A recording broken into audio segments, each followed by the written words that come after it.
Good morning, you beautiful people. So this morning we are loading bricks to go to Imza's house, to Ismail's house. Our plan is to get him a business started and maybe build his house with bricks as well. And so we can see if this bricks is a sustainable thing. In the back there, everywhere there is horse training, loads and loads of horse training happening. Okay, so we are back at Ismail's place. Kids are offloading the bricks. We are going to do a couple of bricks for sale. And then Ismail, tell us about the shop here quickly. We have a tuck shop, is a good thing. So I'm planning to build one tuck shop here for myself. Okay. All helps from Bessie and Dano himself. So it's actually a good thing for my wife to keep herself busy. Yes. And to make extra money instead of just sitting and doing nothing. Exactly. So I appreciate for that. So we're gonna have to start building the foundation. I think from now, after the batch, I'm going to start opening. Start digging the foundation. Yes.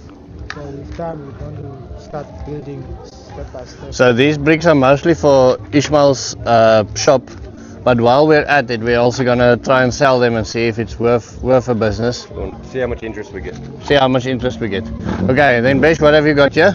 We raided the cupboard for all the seeds, so we're just about to go and find out which ones to plant in the new raised garden bed. Cool, let's go have a look there. Okay, so last time what we did is we planted these trees and the trees in front there, out there in front, and then we built a giant raised bed garden for Ismail. Well, Ismail built most of it himself with his family and the neighbors, and we harvested sand from everybody around. We worked it out what would sand would cost. We found out that if we pay the neighbors for loose sand that they have lying around in the yards, that would be cheaper. So we ended up, just getting from everybody basically the sand and adding it in here. Let me show you quickly the way it looks like. So we started with the idea of a keyhole garden, but then we realized we're still not going to be able to get everywhere. So we ended up with this little pathway coming in all the way, and this way you can touch everything very well. Off camera, we also brought in loads and loads and loads of compost from the farm. You can see this is good stuff that was added.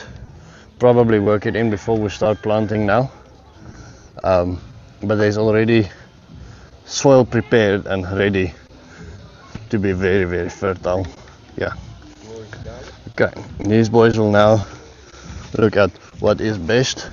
One of the ones that I'm very excited about is these boil radishes. I want them, Ismail, this is one that I really wanted to plant and make more. I want more seeds of that. I think it's something that will become a valuable part on the farm, not only for eating but also for soil preparation, for the pigs and for everything, everywhere.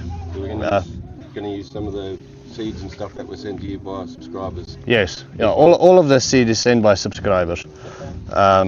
So I mean, without my community, none of this would have happened. So we really appreciate it, guys. Not one of our projects we would have been able to do without the many help from so many people. If you do want to send seeds, just remember, never write seeds on a packet. Call it something else. I've had seeds confiscated by the government. Anything that seeds, they sort of chuck away immediately. Doesn't matter what seed it is, it's just gone. To the people buying the coffees, really want to say thank you. They are the lifeline for all of our community projects.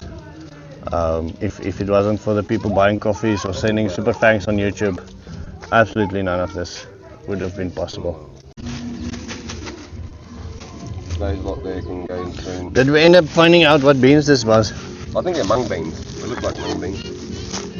Look up mung bean on your thing there. You got weevils in them, eating the cores out. Oh, I see. So, oh no, yeah, sure. I've only eaten a few. There's quite a lot of them. You can see them running around. Weevils. yeah. Yeah. Put them in the freezer and freeze them and it kills them. And then you put them in an airtight bag. To eat them.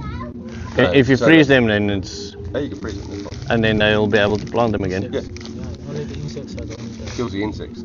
Please do that for us. Is your fridge on or not?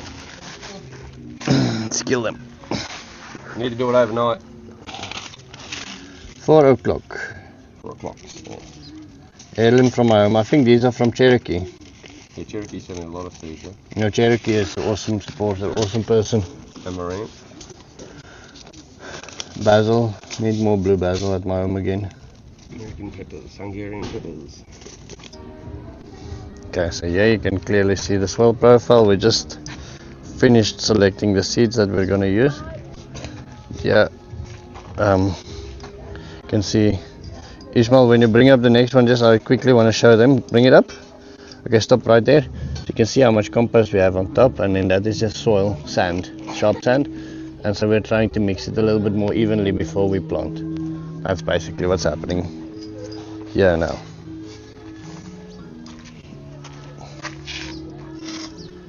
And then once it's ready, the seeds are going to go in. Yep, part of the wool in there. So for about the last half an hour, I sat there and answered comments, which is nice. These the trees really does give you a little bit, just like a broken sun, just a little bit of shade, makes it a very nice area to sit. Besh and Ismail has been planting. I think about 90% of the garden done now. Besh? Yeah. About 90% done, I would say. It's got this patch here and that little patch here.